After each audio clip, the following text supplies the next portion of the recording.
New York সহ উত্তর America জুড়ে বর্ণাঢ্য আয়োজন ও উৎসবমুখর পরিবেশে দিনটি উদযাপিত হচ্ছে।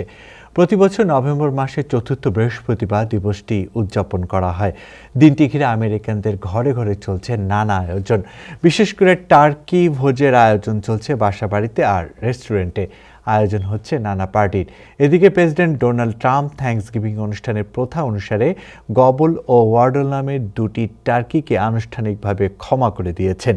ঐতিহ্যগতভাবে এই দিন যুক্তরাষ্ট্র ও কানাডার কৃষকরা তাদের শরতের ফসলের জন্য সৃষ্টিকর্তার প্রতি কৃতজ্ঞতা প্রকাশ করেন। এছাড়া দিবসটি উপলক্ষে মজাদার খাবার তৈরির পাশাপাশি তা পরিবার, আত্মীয়স্বজন ও বন্ধুদের মাঝে বিতরণ করা হয়। থ্যাঙ্কসগিভিং ডে সরকারি ছুটির দিন। যুক্তরাষ্ট্রের ১৬তম প্রেসিডেন্ট আব্রাহাম লিঙ্কন ১৮৬৩ সালে তিনি তার দলের কর্মীদের জন্য এই দিনটিকে ছুটির দিন হিসাবে ঘোষণা করেন। নিউইয়র্ক থ্যাঙ্কসগিভিং ডের প্রধান আকর্ষণ ছিল ম্যানহ্যাটেনে ম্যাসিভ প্যারেড।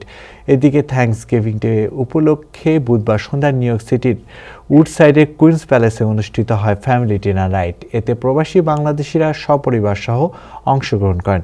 অনুষ্ঠানে বাংলাদেশ সোসাইটি ট্রাস্টি বোর্ডের চেয়ারম্যান ও ব্যবসায়ী শাহ নেওয়াজ, বাংলাদেশ সোসাইটির সভাপতি আতর রহমান, কমিউনিস্ট বিশিষ্ট ব্যক্তিরা উপস্থিত ছিলেন। অনুষ্ঠানে গান পরিবেশন করেন শিল্পী রানু নেওয়াজ ও অনিক রাজ সহ স্থানীয় শিল্পীবৃন্দ।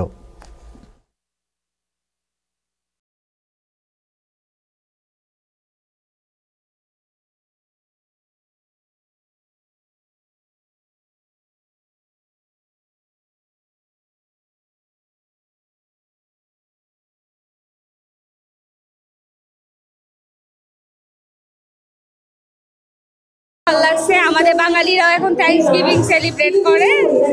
আপনার কাছের মানুষকে অনেক সময় সে সুযোগটা পান না বলার যে আমি তোমার কাছে অনেক অনেক কৃতজ্ঞ, তুমি আমাকে যা দিয়েছো। তো সেরকম একটি আয়োজনকে রেখে আমাদের আজকের এই আয়োজন। আমরা নিউ ইয়র্কের মতো জায়গাতে থেকেও যে আমরা এটাকে ধারণ করতে পারছি এবং নিউ ইয়র্কেরও বিভিন্ন ফেস্টিভ্যালগুলো আমরা বাঙালি রূপে ধারণ করে আমরা উদযাপন করতেছি। যেমন আজকে হচ্ছে এটা থ্যাঙ্কসগিভিং এর একটা পার্টি চলতেছে। বাঙালি হইলেও কিন্তু বাঙালি আমেরিকান, যার জন্য এইসব প্রোগ্রাম আসলে থাকতে হয়।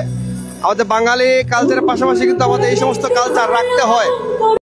Thank you so much. আমি আয়োজককে ধন্যবাদ। আমাদের বাঙালি সংস্কৃতির সাথে আমেরিকান যে একটা সংস্কৃতি, একটা কালচার রয়েছে, একটা সৌন্দর্য রয়েছে, সেটার সাথে আমরা বাংলাদেশি আমেরিকান এবং বাংলাদেশি সন্তান যারা এখানে আছে, আমেরিকার বাংলাদেশি বংশোদ্ভূত যারা আছে, তাদের সমন্বয়ে তাদের সাথে মিশে আমরা এই অনুষ্ঠান। আজকে শুধু গান গাবো। আমি বাংলাদেশ সোসাইটির পক্ষ থেকে আপনাদেরকে থ্যাঙ্কসগিভিং এর শুভেচ্ছা এবং অভিনন্দন জানাচ্ছি। আয়োজকদেরকে ধন্যবাদ জানাচ্ছি আমাদেরকে কিছু বলার সুযোগ দেওয়ার জন্য। আপনারা সবাই ভালো থাকবেন, সুস্থ থাকবেন, আমাদের জন্য দোয়া করবেন, এটাই আমাদের কামনা। ধন্যবাদ।